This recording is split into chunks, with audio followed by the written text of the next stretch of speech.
What's going on, guys? Right, Mommy Teacher in the house, and I am here with a somewhat different video for my channel. Now, those of you who know me quite well know I've often strayed away from trailer breakdowns, mostly because I don't want to spoil myself when it comes to these games. But I've had quite a lot of people message me recently saying, have you seen this trailer? This video is going to change an awful lot for competitive. Now, obviously, if you watch my channel regularly, you know that I'm a competitive battler, have been for a very long time. I love competitive Pokemon, but I have always had my grievances with Game Freak about how inaccessible competitive Pokemon has been. People have had to basically revert to hacking or genning mods for competitive usage just to be able to even play. Now, I've said this for a long time, that I personally think that that barrier to entry shouldn't exist. I think it's ridiculous that it's existed for this long, and it really frustrates me.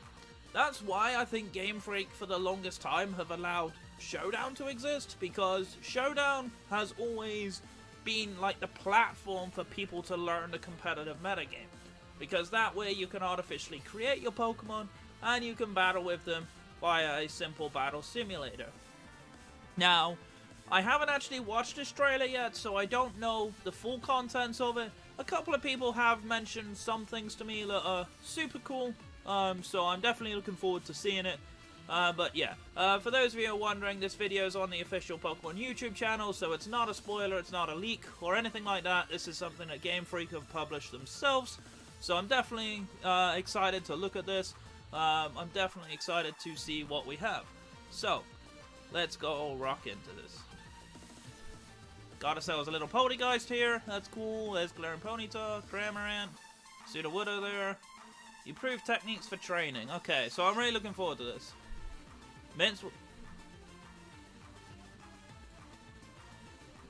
That is huge. That is massive. Because for such a long time, we've had to use basically the Sync Strat. For those of you who don't know the Sync Strat, you take a Pokemon with the Synchronize ability, such as Abra or Umbreon, for example. Espeon also gets it. And that particular nature is what you can sync a wild encounter to by having that synchronized Pokemon fainted in your party, and then catching an opposing Pokemon. You have a 50% chance of the caught encounter being the same nature as your sync. This makes this a hell of a lot easier, because this means you can just catch any particular Pokemon and change its nature.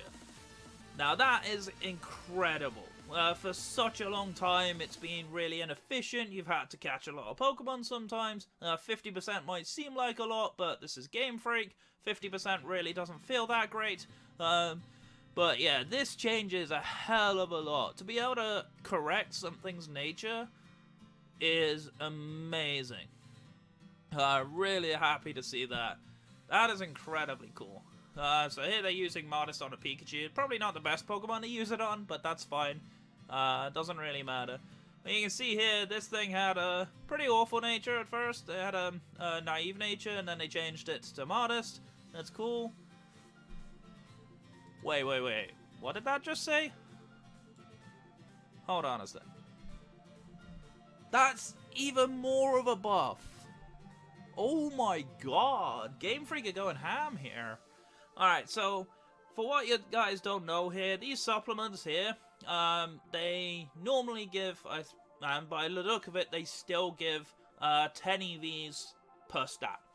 Okay, so this one's giving calcium, which is for special attack. But this now says you can actually max it out. Now, before, you could only give 10 of each of the EVs to a Pokemon, which of course is 100. But now, this is literally just fully maxing out that special attack. You can see that there now. That is a huge buff. Now, so here's something that I'm kind of concerned with about that. For a long time, the vitamin items have been 9,800 Pokédollars as it is. Now, because of that buff, are they going to make those items even more expensive than they already are? That's something to bear in mind. That's going to be interesting. Let's look at this next part. Pokemon of the same species can pass egg moves to each other. Ooh, that's interesting. So, using Sylveon as an example here. Moonblast is an egg move, of course. That's the only one there. So that's kind of cool. So you can basically pass. We're going to go back a little bit here. So you can basically pass moves over. Ooh, that's interesting. So if you get a Pokemon that hasn't got particularly good IVs, you can just pass it over to a better one. That's interesting. Boxes from everywhere, so that's very much a let's go thing. I'm very happy they kept this feature because I hated having to go all the way back from a route to get to a PC.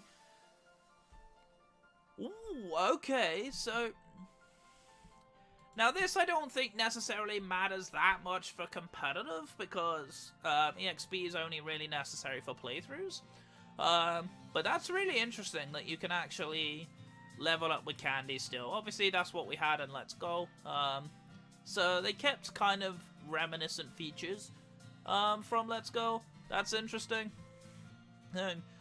So I wonder how much this gives. So there's one of them.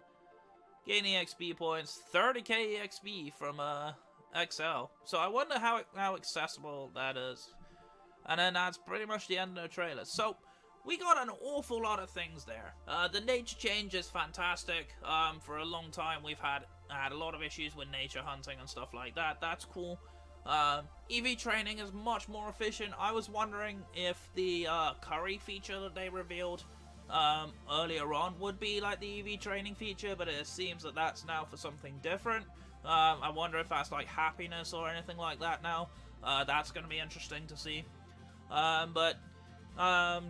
Then of course we saw the buff to the vitamins. That's really good. That allows for much more effective EV training. For a long time you had to go and battle a hell of a load of Pokemon. Now you don't have to. But the only things we didn't really see from this is IVs. Is there a way to modify the IVs of the Pokemon?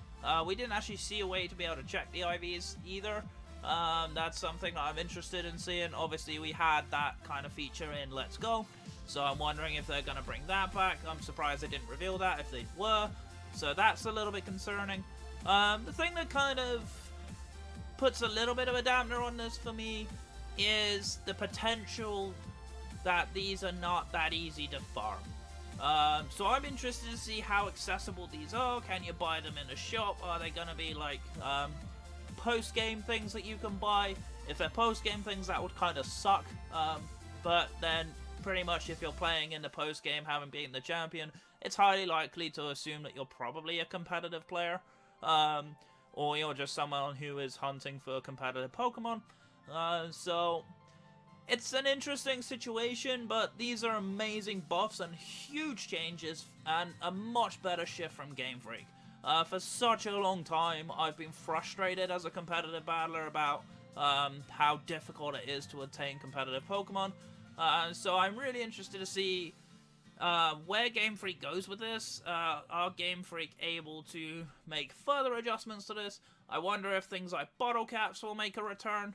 That will be interesting to see if bottle caps come back. We haven't seen anything about bottle caps lately. I still want to see if there's a way to adjust IVs. That's something I want to see. I haven't seen that from Game Freak yet, and that's kind of where it's sort of stopped a little short for me. But nonetheless, in this 1 minute 37 second trailer, as this is, that is phenomenal information. And I think for anyone who's interested in competitive and for anyone who has sort of struggled with competitive in recent years because of the lack of availability and accessibility there, this is massive for you. So if anything, these games are such a brilliant time now to get into Sword and Shield. I can't wait for Sword and Shield even more now. I think it's going to be phenomenal. I've had a lot of issues with the games in the past. The other question, of course, is what does this mean for like simulators like Showdown? Is Showdown going to continue to exist into Sword and Shield? Probably.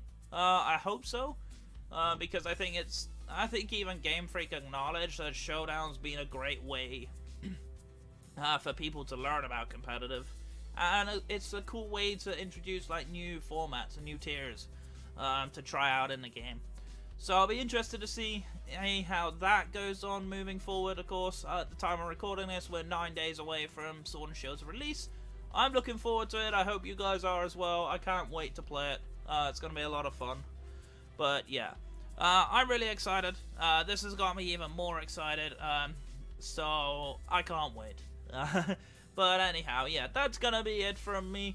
If you're happy about this, let me know. What do you think about this? Let me know in the comments down below, of course, or feel free to chat with me on Discord or on Twitter. All of my links are down below, as always. But yeah, I'm gonna get on out of here. My name is Rabombi Teacher. I'm your coach at the Royal Bournemouth Rabombis. Stay safe, stay awesome, and I'll see you guys next time. Take care.